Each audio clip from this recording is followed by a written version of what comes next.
मेरा नाम मनीषा है। मेरे बाप ने बेटे की खातिर 2 शादियां की थी, मगर किस्मत से उन्हें दोनों बीवियों से बेटे नहीं हुए थे। मेरी माँ मेरे बाप की दूसरी बीवी थी और मैं उनकी इकलौती बेटी थी। क्योंकि मेरी पैदाइश के बाद मेरी माँ कुछ पेचीदगी से दोबारा माँ नहीं बन सकती थी और मेरी बड़ी माँ की 3 बेटियां थी। उसके बाद मेरे पापा बिल्कुल मायूस हो गए। उन्होंने तीसरी शादी नहीं की थी, क्योंकि जितनी उनकी आमदनी थी घर के खर्चे उससे ज्यादा हो गए थे। जो भी था, मगर हमारे बाप ने हम सब बहनों में कोई फर्क नहीं रखा था। मगर मेरी माँ और बड़ी माँ की बिल्कुल नहीं बनती थी।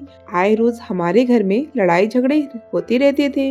मगर फिर पापा ने मेरी माँ को ऊपर वाला पोर्शन बनवाकर उन्हें अलग कर दिया। तब हमारे घर में सुकून हो गया था। यूं ही वक्त तेजी से गुजरता रहा और हम सब बहनें जवान हो गई थी। बड़ी माँ ने अपनी बेटियों की शादी बहुत ऊंचे और अमीर घरों में कर दी थी। अब मेरी माँ भी यही चाहती थी कि मेरी शादी भी किसी अमीर खानदान में हो जाए। इसी वजह से उन्होंने रिश्ते कराने वाली आंटी को मुंह मांगे फीस देकर इस काम के लिए कह दिया था। और फिर मेरी मम्मी की ख्वाहिश के मुताबिक मेरा रिश्ता भी आ गया था। हुआ दरअसल यूं कि रिश्ते करवाने वाली आंटी ने मम्मी को रिश्ते का बताया, जो बहुत ही अमीर घराने से आया था। उनको बस कम उम्र की निस्बत और मिडिल क्लास घर की लड़की चाहिए थी, जो खूबसूरत भी हो। और ये सब खूबियां तो मुफ्त में मेरे पास मौजूद थी। लड़के का नाम नवीन था और वो इकलौता होने की वजह से अपने माँ बाप के बिजनेस का इकलौता वारिस भी था। उनके कपड़े की 3 फैक्ट्रियां थी और वो बहुत बड़े बंगले में रहते थे। नवीन के पापा का कुछ साल पहले देहांत हो चुका था और तब से पूरा बिजनेस नवीन ही संभाल रहे थे। उनके घर में बस उनकी अम्मा थी, जो नवीन की शादी के लिए लड़की देख रही थी। मुझे जब मम्मी ने नवीन के बारे में बताया और तस्वीर दिखाई तो मैं हैरान रह गई। इतनी अच्छी शक्लो सूरत वाला इतना अमीर आदमी भला मुझ जैसी आम सी लड़की से शादी क्यों करना चाहेगा। मगर मुझे इससे भी ज्यादा हैरानी तब हुई जब रिश्ते वाली आंटी ने मम्मी को फोन करके बताया कि लड़के की माँ को मनीषा बहुत पसंद आई है और वो बकायदा तौर पर रिश्ता पक्का करने के लिए आना चाहती हैं। मम्मी को और क्या चाहिए था। मम्मी ने तो खुद भी इतना ज्यादा नहीं सोचा था कि उनकी बेटी के लिए फैक्ट्रियों के मालिक का रिश्ता आएगा। मम्मी ने फौरन उनको खाने पर ही बुला लिया। मगर रिश्ते वाली आंटी के सामने मम्मी ने एक शर्त रख दी। मम्मी ने कहा कि मुझे लड़के की उम्र पर कोई एतराज नहीं होगा और ना ही इस बात पर कि उसकी फैमिली कितनी बड़ी है या वो शक्लो सूरत में कैसा है। मुझे सब कबूल है, मगर मेरी शर्त यह है कि लड़का पहले से शादीशुदा नहीं होना चाहिए और न वो मेरी बेटी के बाद दूसरी शादी करेगा, चाहे औलाद हो या ना हो। अगर यह शर्त मंजूर है तो लड़के वालों को हमें लिख कर देना होगा कि वो दूसरी शादी नहीं करेगा। मम्मी की यह बात मुझे पसंद आई थी। जाहिर है कि मम्मी एक सौतन के साथ जिंदगी गुजार रही थी और वो कैसे चाह सकती थी कि उनकी बेटी भी इसी तरह से जिंदगी गुजारे। इसलिए मम्मी की यह शर्त बिल्कुल ठीक थी। रिश्ते करवाने वाली आंटी ने मम्मी को यकीन दिलाया कि नवीन की माँ नवीन की दूसरी शादी नहीं करवाएगी और उन्हें हमारी हर शर्त कबूल है। मम्मी यह सुनकर बहुत खुश हो गई थी। फिर 1 हफ्ते के बाद वो लोग हमारे घर आए। पापा ने इस मामले में खामोशी अख्तियार कर रखी थी। जैसे मम्मी कहती गई, पापा हाँ में हाँ मिलाते गए और इस तरह मेरी मंगनी नवीन से हो गई। मंगनी पर मेरी सास ने इतने सारे तोहफे दिए कि सब बहुत खुश थे। मेरी सास ने तो मेरी सौतेली माँ को भी कपड़े दिए थे और मेरी मम्मी के लिए सोने का कंगन बनवाए थे। मम्मी का सर अब फक्र से बुलंद हो गया था और पापा भी फिक्रमंद नहीं थे, क्योंकि मेरी सास ने दहेज के नाम पर एक सुई तक लेने से साफ इनकार कर दिया था। बल्कि उन्होंने शादी की सारी शॉपिंग मेरी पसंद से की और मुझे साथ ले जाकर करवाई थी। इसी सिलसिले में जब मैं अपनी सास के साथ बाजार जाती तो मैं नवीन से कई बार मिली थी, मगर कभी बात करने का इत्तेफाक नहीं हुआ था। वह मुझसे उम्र में तकरीबन 10 साल बड़े थे और बहुत गंभीर थे। मैंने नोट किया कि नवीन अपनी माँ के बहुत ज्यादा आज्ञाकारी थे। हर काम अपनी अम्मा से पूछकर करते और अगर वह कोई चीज नवीन को दिखाती तो कह देते कि जैसे आपको अच्छा लगे। मैं नवीन के इस रवैये से परेशान हो जाती थी। मैंने यह बात मम्मी को कही तो मम्मी ने मुझे समझाया कि इतने बड़े बिजनेस को चलाने वाला माँ के कहने पर शॉपिंग पर जाता है तो उसे टेंशन होती होगी। भला उसे क्या पता होगा कि औरतों की शॉपिंग में क्या राय देनी है और क्या नहीं। मम्मी की बात पर मुझे कुछ तसल्ली तो हो गई, पर ऐसे ही शादी की तैयारियां पूरी हुई तो शादी का दिन भी आ गया। हर किसी ने मेरी और नवीन की जोड़ी की तारीफ की थी, मगर सब हैरान थे कि मेरे लिए इतने अमीर बंदे का रिश्ता कैसे आ गया।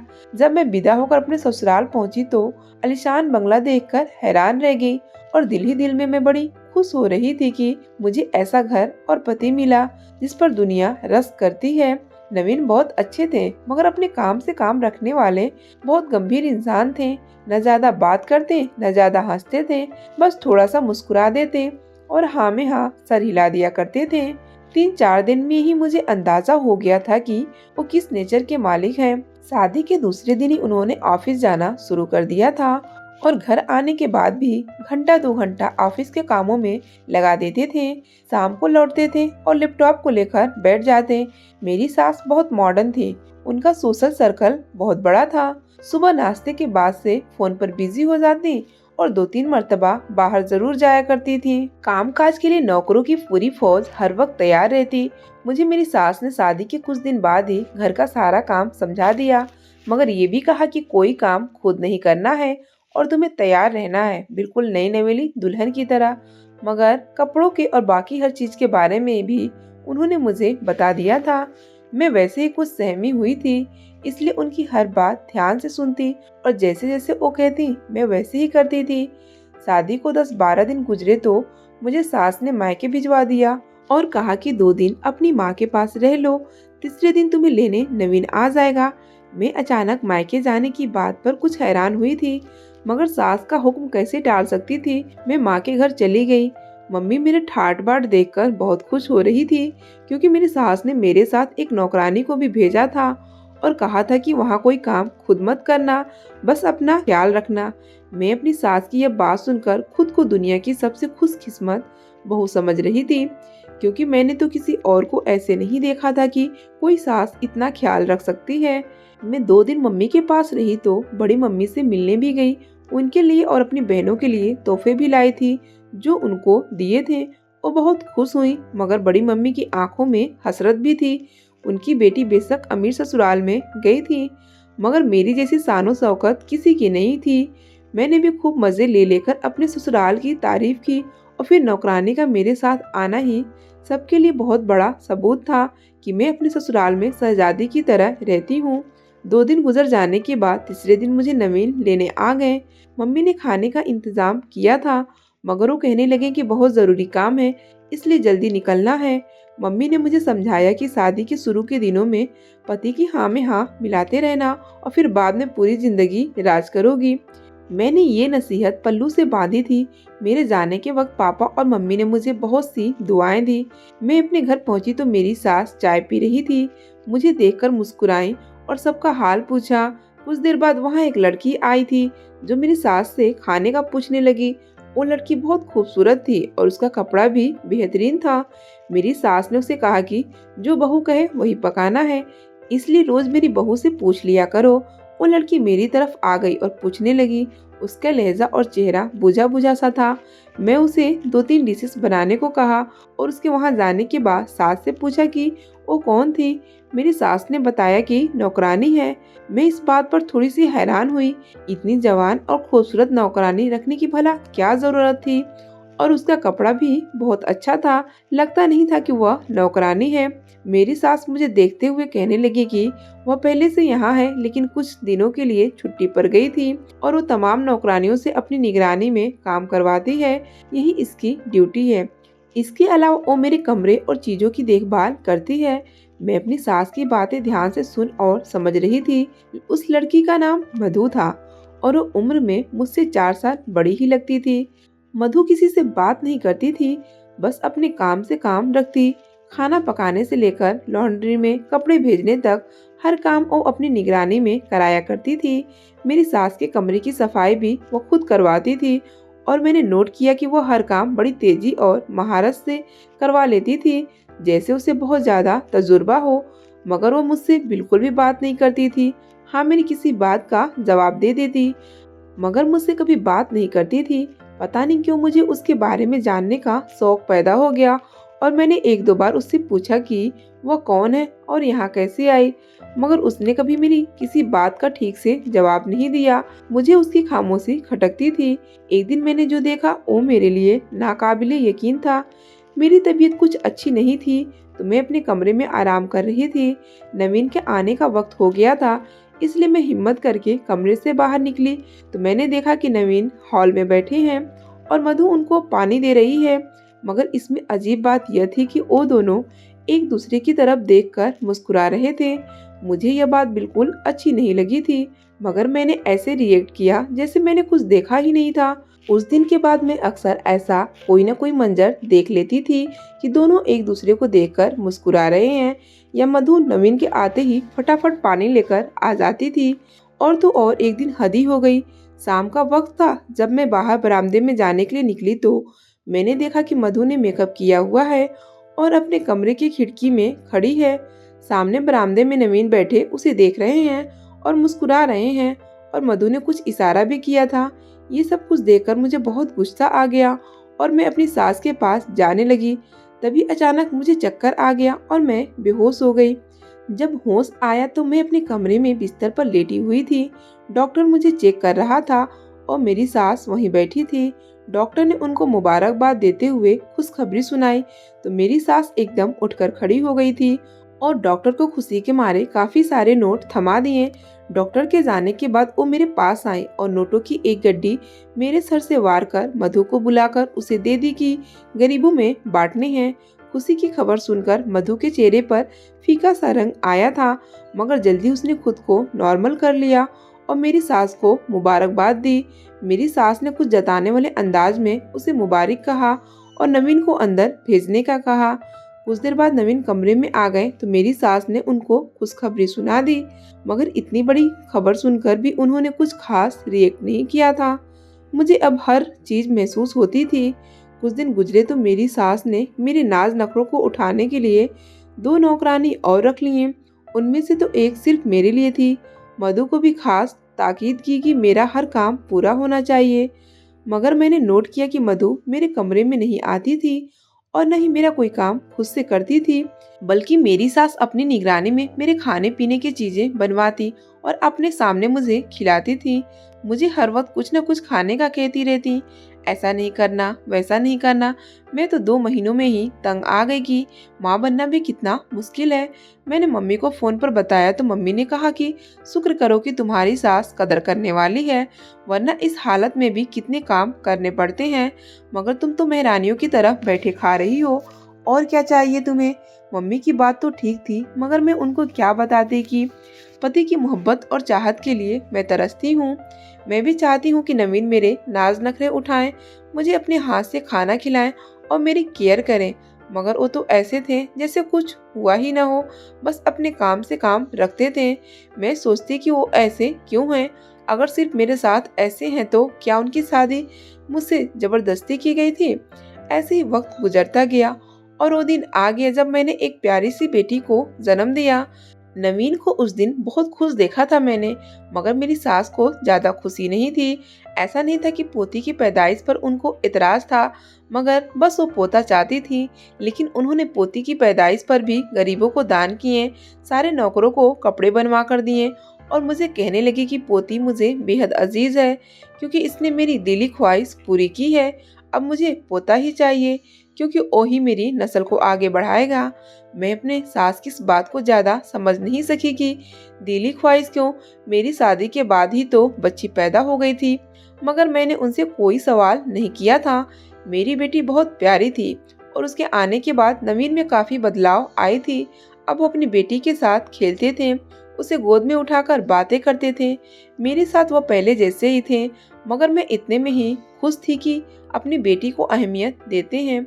एक दिन ऐसा हुआ कि मैं कमरे से बाहर आई तो नवीन ने मधु को मेरी बेटी पकड़ाई हुई थी और वो उसे प्यार कर रही थी और नवीन बड़े प्यार से उन दोनों की तरफ देख रहे थे।